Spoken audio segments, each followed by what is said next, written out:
2026년 4월 3일 금요일 아침을 여는 생명의 큐티 시간입니다.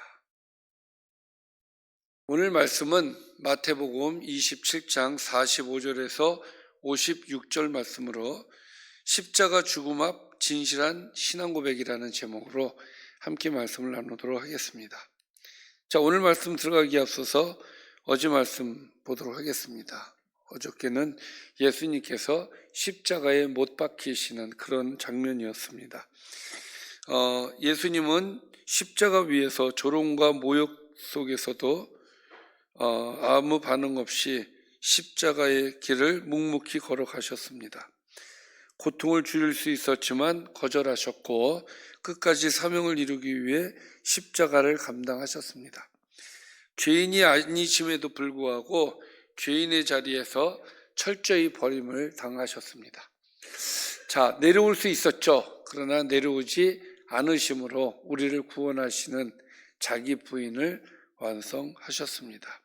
그리고 오늘 말씀입니다. 자, 오늘 말씀 들어가겠습니다. 제6시로부터 온 땅에 어둠이 임하여 제9시까지 계속되더니, 여기에 제6시라 함은 우리나라로 따지면 12시죠. 자, 플러스 6시간을 하면 된다 그랬어요. 정오입니다. 정오부터 그러니까 제9시니까 오후 3시까지. 그러니까 가장 밝을 시간이죠. 그 시간이. 밝을 시간에 온 땅에 어둠이 임하였다는 거예요. 성경에서 보통 어둠을 얘기할 때는 심판, 죄, 단절 이런 것들을 표현할 때 쓰는 용어거든요. 예수님께서 십자가에 달리시고 그리고 어두움이 임하였다라고 하는 것은 그만큼 이것을 우리가 해석을 할 때 사람들의 죄의 무게가 그 정도가 되었다라고 우리가 보는 거예요. 그러니까 예수님이 십자가 위에서 온 인류의 죄를 다 이렇게 지시는 그런 장면을 우리가 연상할 수가 있어요. 그래서 우리가 이 어두움을 죄의 무게다 이렇게 설명하는 경우가 많습니다. 자, 이것이 가장 밝은 시간에 어두움이 있었고 또 46절에 보면 제9시쯤에 그러니까 3시죠. 3시에 예수께서 크게 소리질러 이르시되 엘리 엘리 라마 사박다니 이렇게 소리를 지르셨어요. 자, 이 뜻이 무엇이냐면은 이는 곧 나의 하나님 나의 하나님 어찌하여 나를 버리셨나이까 하는 뜻이다 라고 되어 있죠. 자, 엘리 엘리 라마 사박다니는 시편 22편에 나와 있는 말씀입니다. 이것이 또 이루어진 것이죠. 자, 이것은 단순한 절망이 아니라 하나님께 향한 신앙의 외침이기도 합니다. 여기서 우리가 주목해야 될 것은 무엇이냐? 이 장면은 하나님이 예수님을 버리시는 장면이거든요. 외면하시는 장면이란 말이에요. 그런데 그런 상황 속에서도 예수님은 나의 하나님 이렇게 고백을 했다는 거예요. 할렐루야. 하나님이요 이게 아니라 나의 하나님이라고 얘기를 했다는 것이죠. 무슨 얘기냐면 어떤 어려움 속에서도 하나님을 놓지 않고 하나님은 나의 하나님이십니다라는 고백이 우리가 예수님을 통해서 본받아야 되는 그런 모습이라고 생각이 되어집니다. 여러분, 우리가 살다 보면 어려움을 당할 수 있고 그런 환경 속에서 주님, 나의 하나님, 나의 주님 이렇게 고백할 수 있어야 된다 이 말씀인 것이죠. 원망이 될 때가 있단 말이에요. 하나님 왜 이러십니까? 할 수 있지만 그럼에도 불구하고 나의 하나님이라고 고백할 수 있는 그런 말씀을 드리고 싶습니다.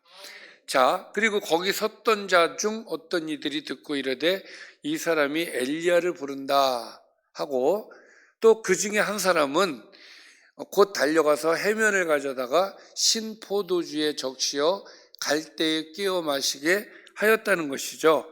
자, 어떤 사람들은 엘리야를 부른다라고 오해를 하고 있고 또 어떤 사람은 예수님이 그 소리를 지르니까 좀 안쓰러웠던 거예요. 그래서 예수님의 갈증을 조금이나마 완화해 주려고 하는 물리적 행동인 거예요. 여기에서 신포도주에 적시어 갈대에 깨어 마시게 하는 것은 그런 행위였다라는 것이죠. 그런데 49절에 보면 이것을 막는 사람이 있습니다. 그 남은 사람들이 이르되 가만두라, 엘리야가 와서 그를 구원하나 보자. 이 사람들의 관심은 마치 엘리야를 찾는 것 같은 느낌을 받았고, 엘리야가 와서 구원해 주나? 어디 한번 볼까? 이런 구경꾼의 자세로서 정말 예수님이 십자가에서 달려 돌아가시는 그 장면을 보고 안타까워해야 함에도 불구하고 이 사람들은 구경꾼의 자세였다는 것이죠. 자, 그래서 이렇게 쳐다보고 있을 때에 예수께서 다시 크게 소리 지르시고 영원히 떠나가셨다. 이렇게 해서 예수님은 돌아가십니다. 자, 오늘 말씀에서 중요한 부분은 예수님이 우리를 위해서 이렇게 죽으셨죠. 근데 이 죽으실 때에 하나님께서 취하신 액션이 있어요. 이 액션이 매우 중요합니다. 그것이 51절과 52절과 53절 말씀인데, 자, 첫 번째는 예수님이 돌아가신과 동시에 이에 성소 휘장이 위로부터 아래까지 찢어져 둘이 되었다는 거예요. 휘장이 찢어지는 휘장이 아니거든요. 이게 소가 뭐 몇 마리, 6마리인가가 땡겨도 이게 찢어지지 않는 그런 휘장인데, 예수님이 돌아가시면서 성소에 있는 휘장이 찢어졌다. 이것은 하나님께서 그동안 사람과 하나님 사이에 막혀 있는 담을 예수님께서 찢으시고 우리와의 관계를 회복하셨다라는 이 말씀이 되는 거예요. 할렐루야. 그리고 두 번째, 땅이 진동하며 바위가 터졌다. 자, 예수님이 돌아가시니까 온 우주 만물이 반응을 해요. 예수님 돌아가심에 대해서. 그러니까 십자가 사건은 세계 전체를 흔드는 사건이었다라고 볼 수가 있는 것이죠. 그리고 세 번째는 무엇입니까? 무덤들이 열렸다는 거예요. 무덤이 열렸다. 자, 우리는 봉분으로 되어 있어서 그죠, 무덤이 열릴 수가 없죠. 그러나 이스라엘 무덤은 열려요. 문이 있기 때문에. 문이 열려요.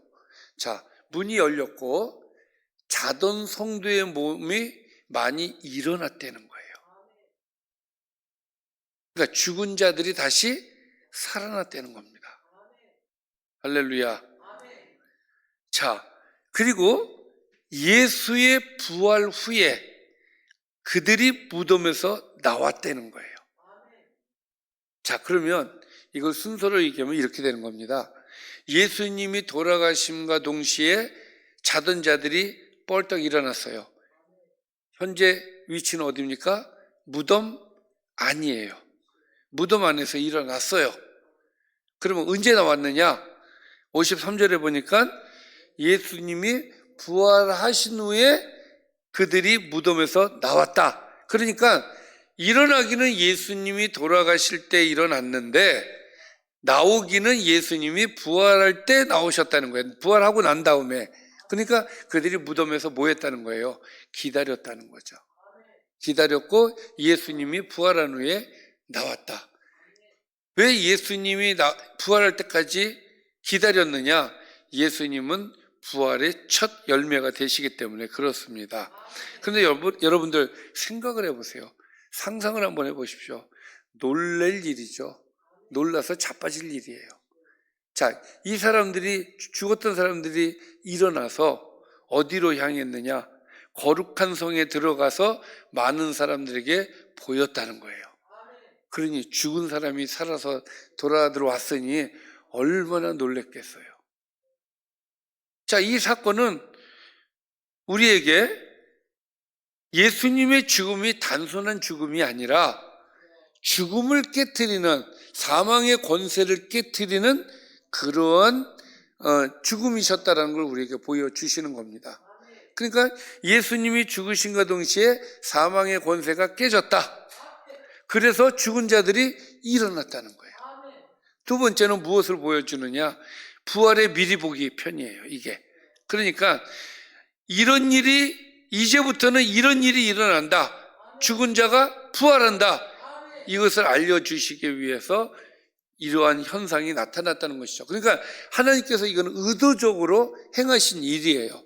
사람들이 부활한 모습을 의도적으로 보여주신 것이죠. 그러니 여러분, 우리는 이것을 글로 보니까 그랬구나 그러지만 이걸 현장에서 본 사람들은 어땠을까요? 자, 보세요. 성전에 있는 휘장이 위에서 아래로 찢어졌다. 이거 뭐 성전에 있는 거니까 눈에 보이지 않습니다. 그렇죠? 무덤에 있는 사람들, 바깥에 있는 사람들이 성전 안에서 무슨 일이 일어났는지는 모르는 거죠. 이거는 성전 안에 있는 사람만 보았을 거예요. 근데 두 번째는 땅이 진동하고 바위가 터지는 것은 바깥에 있는 사람들이 눈으로 보았을 거란 말이에요. 얼마나 놀랐겠어요. 땅이 진동하며 바위가 터졌다. 바위가 터질 정도로 땅이 진동을 했으니 굉장한 진동이었다라고 볼 수가 있겠죠. 그렇죠. 막 온 땅이 흔들릴 때에 이 사람들은 두려웠을 거예요. 그런데 그 두려움이 있을 때에 죽은 사람들이 무덤이 확 열리는 거예요. 무덤이 쫙 열려요. 자동문 열리듯이 쫙 열린다고 한번 생각을 해보세요. 소스라치게 놀랄 일이죠, 이게. 이거를 누가 보았느냐? 무덤 현장에 있는 사람들이 보았단 말이에요. 땅이 흔들리고 바위가 터지고 무덤 문이 쫙 열려요. 얼마나 두려웠겠어요. 그리고 예수님이 부활하심과 동시에 갑자기 무덤 안에 있는 사람들이 나오기 시작을 했으니 얼마나 놀랐겠어요. 하나님께서 이것을 의도적으로 그 사람들에게 보여주신 거예요. 그러니까 이런 체험들을 통해서 복음이 그들에게 들어가기가 쉬웠던 것이죠. 여러분, 이런 일을 여러분들이 경험했다고 보세요. 해봅시다. 그러면 여러분들은 어떤 생각을 가지시겠습니까? 자, 여기 보면 그 모습이, 그러니까 그들의 반응이 54절에 나오는데 볼까요? 백부장과 및 예수를 지키던 자들, 그러니까 무덤에 있던 자들이죠. 무덤에 있던 자들이 지진과 그 일어난 일들을 보고 심히 두려워하였다. 당연하죠. 그렇죠. 두려워했을 거예요. 그리고 그들의 입에서 나오는 고백이 굉장히 중요한 고백이에요. 이분은 진실로 하나님의 아들이었다라는 고백이 나왔다는 거예요. 그걸 느낄 정도로 이 사람들이 현장에서 체험을 한 거예요. 그러니까 우리는 현장이 없었으니까 그 느낌이 없을 거 아니에요? 근데 이 사람들은 느꼈단 말이죠. 자, 이들이 누굽니까? 백부장과 및 함께 예수를 지키던 자들, 다시 말해서 아이러니하게도 이방인들이에요. 이방인들, 유대인들은 예수를 죽이고 이방인들은 그 체험을 통해서 이 사람은 진실로 하나님의 아들이었다. 할렐루야. 이렇게 하나님의 아들이었다라는 것을 고백할 정도로 이 사람들은 체험을 한 거예요. 할렐루야. 결국은 십자가 사건은 예수님을 하나님의 아들이라고 고백할 수밖에 없는 사건이었다. 그러니까 십자가 사건을 우리가 고백해야 되는 거예요. 하나님의 아들이셨다. 하나님의 아들이 우리를 위해서 죽으셨다. 성경에 보면 예수님에 대해서 분명하게 두 가지를 얘기를 해줘요. 예수님에 대해서. 첫 번째는 그분은 살아계신 하나님의 아들이다라는 사실과 두 번째는요. 그는 그리스도시다라는 사실. 이 고백이 신약 성경에서 우리에게 알려주는 거예요. 이게 발전을 해서 지금 우리가 하고 있는 사도신경, 신앙 고백을 우리가 하고 있는 것이죠. 할렐루야.